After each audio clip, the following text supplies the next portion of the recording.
আমার প্রিয় দর্শক এবং শ্রোতাদেরকে মাহে রমজানের শুভেচ্ছা জানাচ্ছি। আমাদের কিডনি রোগীরা যারা এন্ড স্টেজ কিডনি ফেলিউরে ভুগছেন তাদের নিয়মিত ডায়ালাইসিস করতে হয়। সপ্তাহে কেউ কেউ 2 বার ডায়ালাইসিস করেন, কেউ কেউ 3 বার করেন।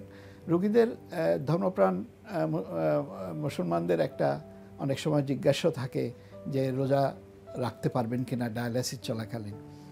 ডায়ালাইসিস চলাকালীন রোজা রাখতে নিষেধ নাই, অর্থাৎ এই অর্থে যে আপনি ডায়ালাইসিস করলে রোজা ভঙ্গ হবে না, এবং ডায়ালাইসিস চলাকালীন বা ডায়ালাইসিসের আগে পরে রক্ত পরীক্ষা করলেও রোজা ভঙ্গ হবে না।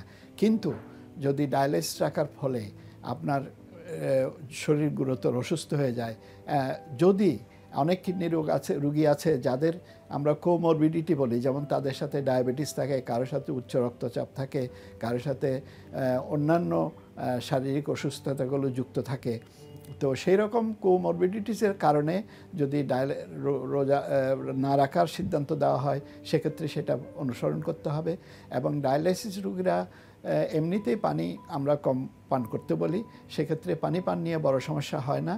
কিন্তু ডায়ালাইসিস রোগীদের যেটা সমস্যা হতে পারে যে অভুক্ত অবস্থায় ডায়ালাইসিস চলাকালীন, বিশেষ করে মেশিনের যে ডায়ালাইসিস করা হয় হেমোডায়ালাইসিস, সেটাতে শরীরের রক্ত মেশিনে নেওয়া হয়, সেখানে পরিশোধিত করে আবার শরীরে ফেরত পাঠানো হয়। এই যে রক্ত পরিশোধনের এই প্রক্রিয়াতে অনেক সময় তাদের রক্তচাপ কমে যেতে পারে এবং তারা অসুস্থ বোধ করতে পারে। এক্ষেত্রে আমি পরামর্শ দেব যে ডায়ালাইসিস রোগী তার নির্ধারিত কিডনি বিশেষজ্ঞের পরামর্শ অনুযায়ী রোজা রাখা না রাখার ব্যাপারে সিদ্ধান্ত নেবেন, সেটাই তার জন্য সবচেয়ে ভালো। এবং এইভাবে আমরা ফ্ল্যাটলি বলতে পারি না যে ডায়ালাইসিস রোগী রোজা রাখবেন না অথবা রোজা রাখতেই হবে, এরকম কোনো রকম বাড়াবাড়ি মনে হয় করা উচিত হবে না। রোগীর স্বাস্থ্যের দিকে নজর রেখে যদি ডায়ালাইসিস রাখলে তার শারীরিক মারাত্মক কোনো অসুবিধা না হয়, তাহলে তিনি রোজা রাখতে পারবেন ডায়ালাইসিস করা অবস্থায়ও। এবং এতে তার যে মানসিক প্রশান্তি যে থাকবে, সেটাও কিন্তু একেবারে ফেলে দেওয়ার মতো নয়।